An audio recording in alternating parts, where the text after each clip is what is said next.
Hello everyone, how are you all. Welcome back to my channel. आज हम पढ़ने वाले हैं ऑक्सीटोसिन इंजेक्शन के बारे में कि ऑक्सीटोसिन इंजेक्शन के क्या क्या यूजेस होते हैं, उसकी डोजेस क्या क्या होती हैं और उसके साइड इफ़ेक्ट्स क्या होते हैं। साथ ही साथ हम नर्सिंग रिस्पॉन्सिबिलिटीज़ भी जानेंगे। Okay, so let's start. This is oxytocin injection which plays an important role in midwifery. It is available in different forms like pitocin and syntocinon, and it secreted by the posterior pituitary gland, which plays an important role in midwifery. It increases uterine contractions. ये 1 ml का ampoule है जिसमें 5 units oxytocin होता है। अब हम इसके uses जानेंगे। First one is to induce labour pains, to induce abortion. Third one is intranasal oxytocin spray is use to induce milk secretion in nursing mothers having low secretion of milk.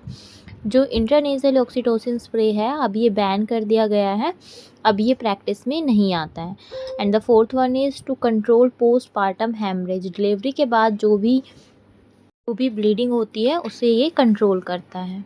इसके बहुत सारे side effects भी हैं, जैसे कि ये intra uterine death cause कर सकता है, यूट्राइन रप्चर कर सकता है, बीपी इंक्रीज़ कर सकता है, पल्स रेट इंक्रीज़ कर सकता है अगर हम इसकी हाई डोज दे देते हैं तो, और सीवियर लेबर पेन्स ये कॉज कर सकता है और यूरिन आउटपुट भी इससे डिक्रीज़ हो जाता है। Route of administration intravenously and intramuscular दोनों ही तरीक़ों से इसको एडमिनिस्टर किया जाता है। अब हम देखते हैं कि नर्सिंग रिस्पॉन्सिबिलिटीज़ क्या क्या हैं। पहला है to monitor respiration rate, rhythm, depth, pulse every 15 minutes. हर 15 मिनट में हमें चेक करना है कि उसके रेस्पिरेशन रेट कितना है, पल्स कितनी है। इट मीन्स हमें वाइटल साइंस हमें हर 15 मिनट्स में इसके मॉनिटर करते रहने हैं।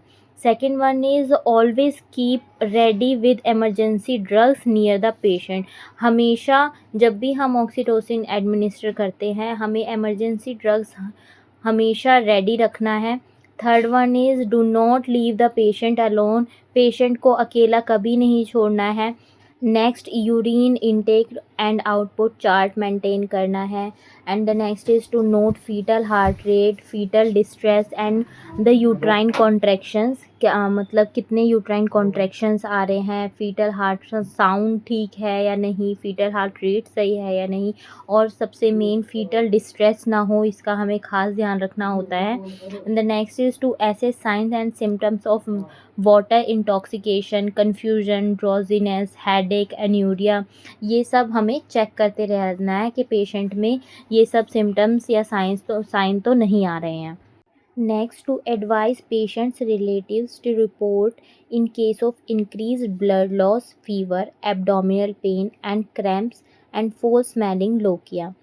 हमें पेशेंट का जो रिलेटिव है उन्हें एडवाइस करना है कि अगर पेशेंट को ब्लड लॉस ज़्यादा होता है, फीवर होता है, एब्डोमिनल पेन या क्रैम्प्स या फोल स्मेलिंग लोकिया आ रहा है तो वो जल्द से जल्द हमें बताएं कि हम उसे ट्रीट कर सकें।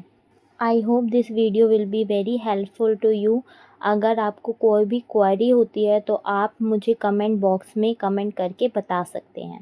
Thank you.